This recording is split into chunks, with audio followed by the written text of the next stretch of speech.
Hello ladies and gentlemen, and welcome back to the channel. It is I, Chachi, once again playing Civilization 3, where we're playing Age of Imperialism. Back at it again by playing Germany, where we are going to be better than Kaiser Wilhelm. And with all of that in mind, we are setting up to finish the Scandinavians once and for all. All we have to do now is make our way ever so gently to the, well, we are making our way, quite literally, to the Bahamas. And with our advances towards the Bahamas, we'll be able to defeat the Danish Antilles. And while we're also at it, we're going to be stopping by near Boston. Yes, we are going to be stopping nearby Boston, and we are going to be really pushing our efforts. And yes, our efforts will be towards ensuring that, well, we make a successful invasion. A successful invasion. We're going to be hitting Boston first, and then we're going down the East Coast. We're also going to take the transport going to the Danish Antilles, and we're going to be assaulting Florida. Yes, my friends, we will be doing things of this nature because we need to take out the Americas in this particular game first and foremost. And you might be asking why. Well, as I've mentioned in my previous videos, that if we do not stop them from snowballing their efforts in their military and their research, they will become increasingly harder to, well, put down. So earlier the better.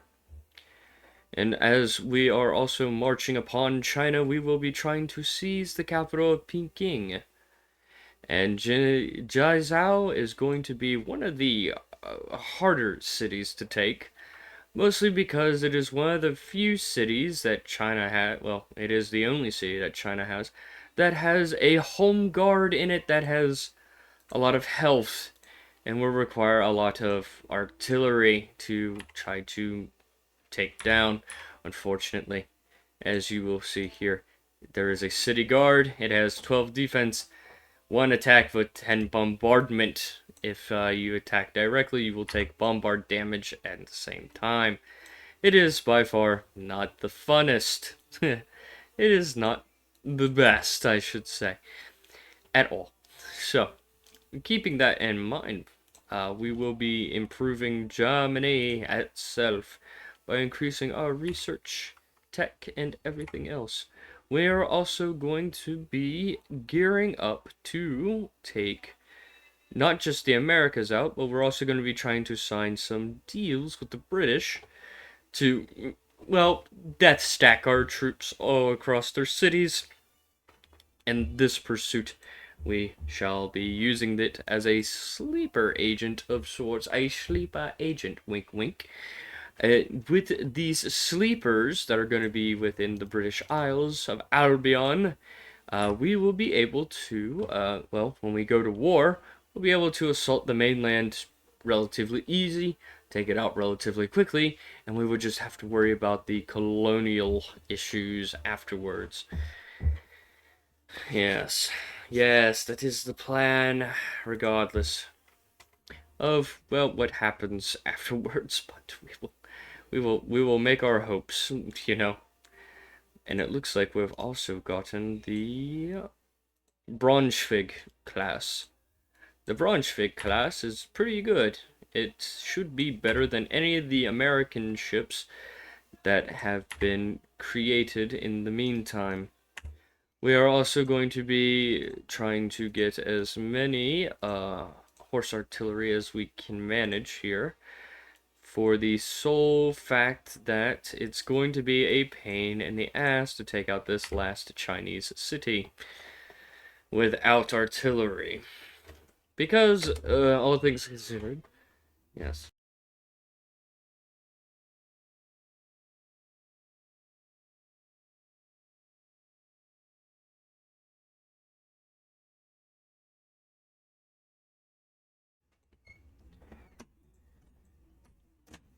And as such, we shall be also trying to hurry up with this, because we will be trying to take all this eventually down here. Eventually. we will try. Is the thing. But as you can see here, as we get close to towards the you can see all the American ships here and the British mingling.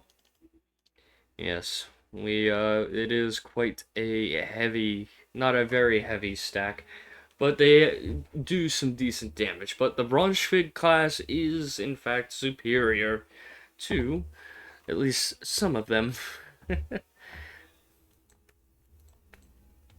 So we will be taking care of what we need to do here. And I see a city that is opened for the British, but I'm not going to take it. We must hold back, friends. We must hold back. City defense is down. That is a good sign, because city defense, it works sort of like radar in this mod, where what it does is reduces the chance of getting targeted by bombardment, which obviously is a bit of a pain in the ass. But with that, we're going to be balling up our fleet. We're going to be taking care of what we're doing, because if we do this kind of lackluster, we'll have a failed invasion, and it will set us back a bit, honestly. So what the idea is that you want to have the least amount, and I mean a least amount of home guards that the city is going to produce as conscripts, because it kind of slows down the invasion quite a bit, saves time. So what you want to do is you want to stay at sea with your transports, and you'll let every one of your ships to pretty much nail everything down. Just blow everything till it's 1 HP of everything, unload everybody, and go from there, because you want to have the least amount of resistance within these cities, else it will, well, become a slugfest of just constant, well, one bad decision after another bad decision. Yes. So our aim now, as you can see, is without the defense, we can actually have a higher chance of hitting the city. I don't think there's any conscripts that will be brought into the city, but we will find out here very shortly. We'll move this here, we'll hit here, and we missed. Fair enough. Alright, so what we're going to do now is take care. Going to take our elites, and we'll move our elites into the city, because we want to try and get the core. We definitely want to get a core. That is the idea. Because having a core will make conquest of this particular area, well, relatively easy. In due part, of course. It makes the infantry just a little bit better. So, with our elites now out of the way, we can now make way for some of the, well, lesser ranked individuals to try their hands at taking the city. As you can see, there are conscripts being made, because how big the cities get just leaves enough room for a lot of weaker units that are just fodder, essentially, to waste your time and their hopes to do that kind of thing. So, with the fall of Jinzhou, we have destroyed the glorious Chinese, and we have eliminated our first nation from the game. Scandinavia will not be too far behind, I'm afraid. And with that, we have secured our first major victory against a, well, slightly major but yet minor power. It is not the most grandiose, but regardless of that fact, it is still a step up. And with all this artillery here that will now be laying around without anything to do, we'll stack it into the city. And when we eventually have to go with a war against the Russians, we'll be able to take, well, Manchuria. And then we can ease our way into Japan. Japan will be a big contender in the late game. Mostly because they will have quite literally, well, a big issue.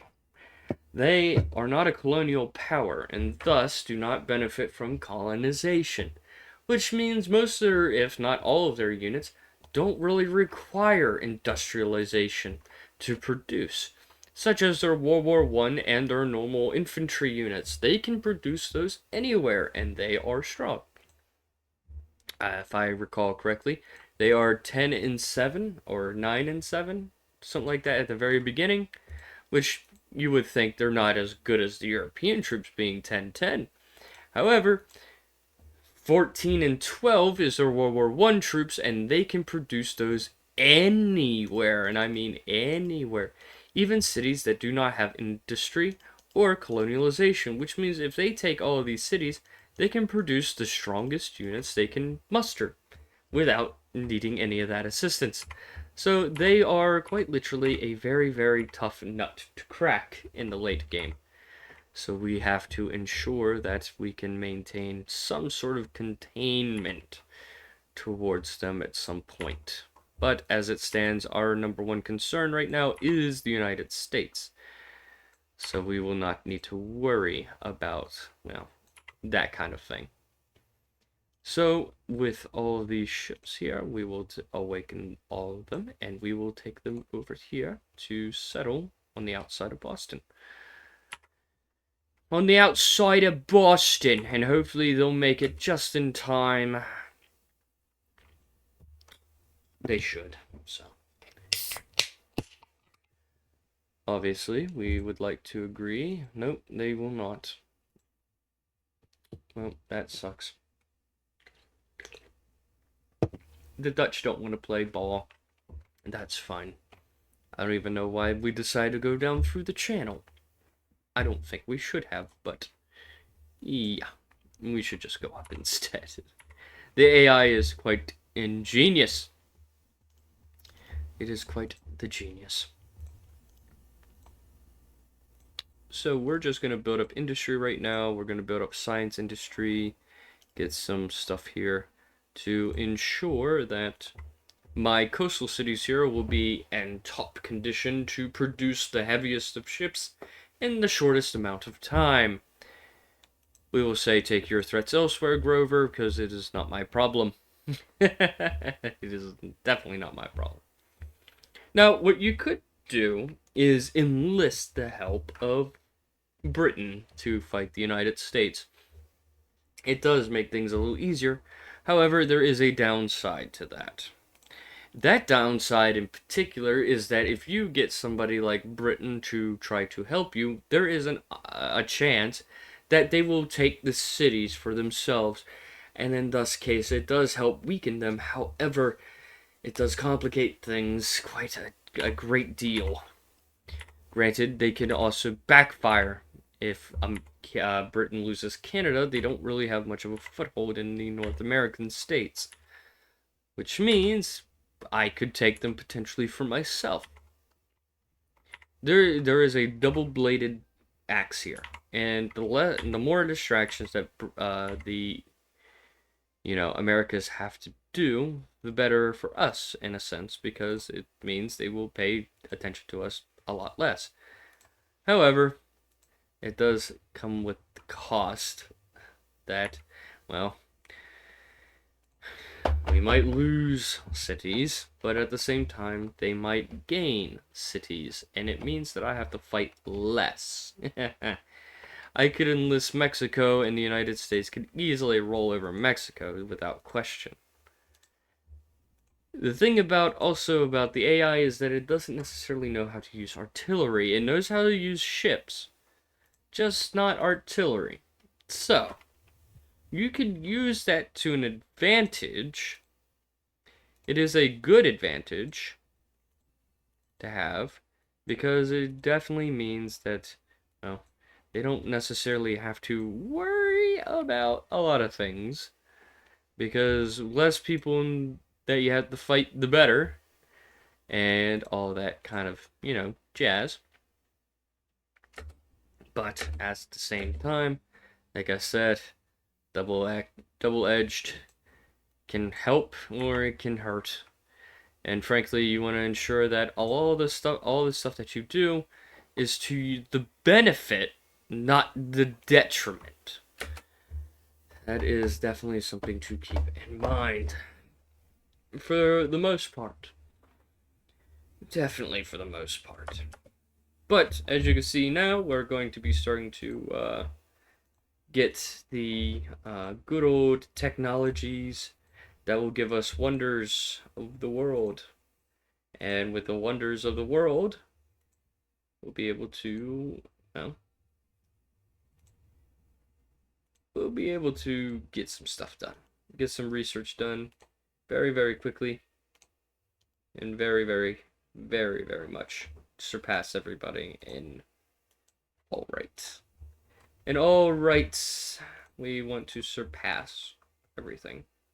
And everyone! Alright, the guns have met their mark. We will destroy the Danes here. Yes, we will destroy the Danes. They are out. The Scandinavians are done. They're finished. They're donezo, rip bozo. And with that, we will be able to simply put make our move towards the United States. Now, hopefully, if I time this right, we should be able to make a landing in Tampa and make a landing in Boston roughly at the same time, opening up multiple theaters. Much like every military strategic value, it is very much high value to have multiple controlled pushes, because it splits the enemy's forces, as well as, well, in this case, the AI's force will be also split. The problem with moving into Tampa is that it is a great distraction. It can help funnel a lot of the enemy troops through, which does make things easier. However, the problem with Tampa is as such. Tampa, unfortunately, doesn't have industry, nor does it have colonialization. It is not an industrialized state like Charleston or New Orleans, which means if I take this, I won't be able to make any reinforcements until I take Charleston. So, obviously you're thinking, why take Tampa when you can just have Charleston? That is a good question. Here's the reason. You want to have a bottleneck. Tampa is a very, very easy city to take because there's only a home guard there. They do not put any heavy fortifications there because it is, in part by the AI, a very, very useless city to have. However, it does do the job of making a good bottleneck because they have to fight me through jungle. Except for that one little part there of, well, farm and open territory. It is easy to defend in a jungle, but to attack from a jungle is different. Very, very different. So you can use that to an advantage. Regardless, if you also put some more troops in some retrospective, way, if you put troops here, troops here, troops here, you can fortify this entire region through the jungle. And if you can put a trench here and have a troop here, they can only come through here. And you can bottleneck that. Pretty good bottleneck too, if you ask me.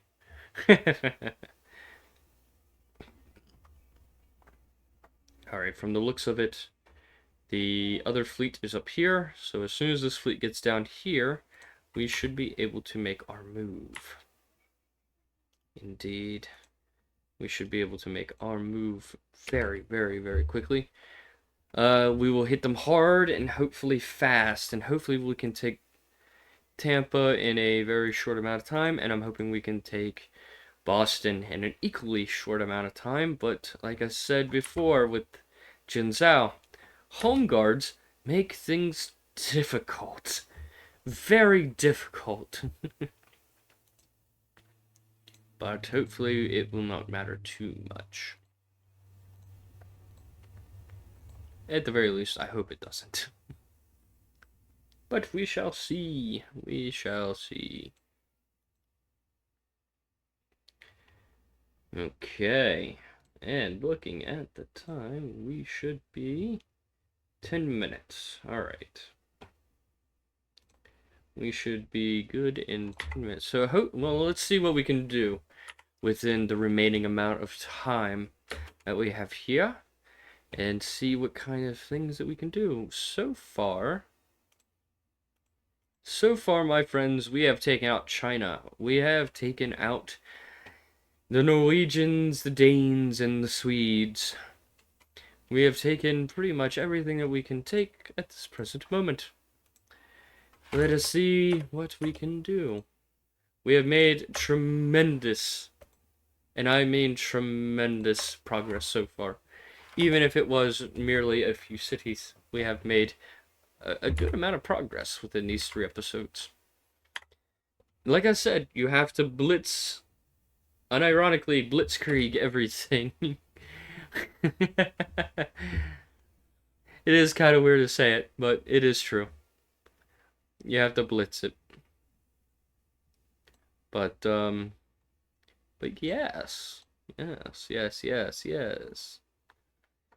Let us make more Braunschweig stuff, because that does help quite a bit. Alright. More ships for the sea. And they have 1, 2. We can make it, but we will not be able to launch any type of an attack, so we will hold back for 1 more turn. Now, we will be facing the unbridled power. the unbridled power of the Americans once we do this. But if you can, here's the deal with the American AI. The American AI will hoard troops at you. Like, they will lob everything they have to push you back into the sea. If you can withstand the rough invasions of pretty much everything here, you have a very, very solid chance of victory. Yes. So, with a solid chance of victory, it does make things, well, relatively easier. So, we're going to unload the court, and we're going to unload what we can here. We will bunker down. We will contact the Americans, and we will say, prepare for war. Because launching surprise attacks, funny enough, will make all the other AI hate you. And the last thing you want to do is antagonize the AI to the point to where, yeah, it doesn't help. So, we have weakened Tampa down a good chunk. We will not be making any landings yet. We will be launching our bombardment. We have to destroy the naval base. We have to destroy the city defense here. And that way we can unload everything. Unload everything. Okay. And yes, they also have Gatling guns. Cool, ain't it? But they can't make those. No, that's pretty much, I think it's a pre-placement. They cannot make those, so. I don't think they can anyway. At least I don't remember us being able to make those. Because I played the Americans a few times. A few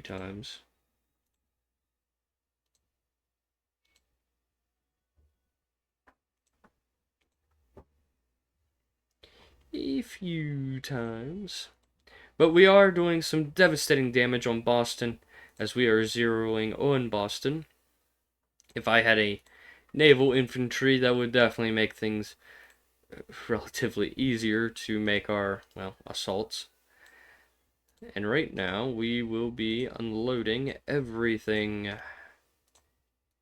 And we will have to hold the line. Because here's the deal about the Americans. Like I said, it's a horde mentality. They will come in swaths to prevent you from taking anything. It is quite literally how the AI for America is programmed. And believe me, it will be a little rough. As you can see here, they have already started their wave counteroffensive. They're going to try and push me out to the sea with everything they have. Because of railroads, they can do that. So we have to hold the line. It is also why I was very, very, well, not enthusiastic about about making this landing. But we can hope that my infantry can at least manage to hold as best they can. Very historical right now, unfortunately, where America is just going to do everything it can, like in the real World War One. But yeah, like I said, if you do this fast enough and they cannot produce enough troops, you can weather the storm a lot easier. And that's pretty much what you're kind of hoping for, is to just kind of hold out. As you can see, I am taking a desperate amount of damage, and I am taking a desperate amount of, well, casualties. It does make things relatively hard. You can see here that it is kind of busted.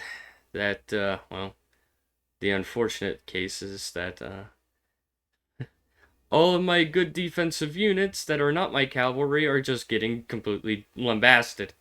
And it is pretty much of this reason why trying to fight America is kind of difficult. I would not be surprised if in this turn they completely wipe out my entire invasion force because of this. I would not be surprised at all. I would not. I would not at all be surprised. But all I can do is hope that at least some of my troops do survive, because that way I can at least launch a counteroffensive. They are, of course, valuing Boston a lot more than they are down near Tampa, as you can tell. That is pretty much the goal. Yes, my friends, you can tell that it will take quite a while. It will take a couple, yeah. You can see here, you can see here that this did not go very well. Because, well, obviously speaking, it just doesn't work. And look at that. They had just enough to where I only had one infantry remain. That is how much they have tried to push me back. And they have pushed me relatively into the sea at this point. So now, as you can tell, that trying to weather the American tide, the American horde, is very, very difficult. Extremely difficult. But that is fine. And why is that fine, you may ask, is because our southern offense, well, was not, well, rendered immovable. Which means we can take Tampa without too much resistance. And as you can see here, we cannot produce any troop.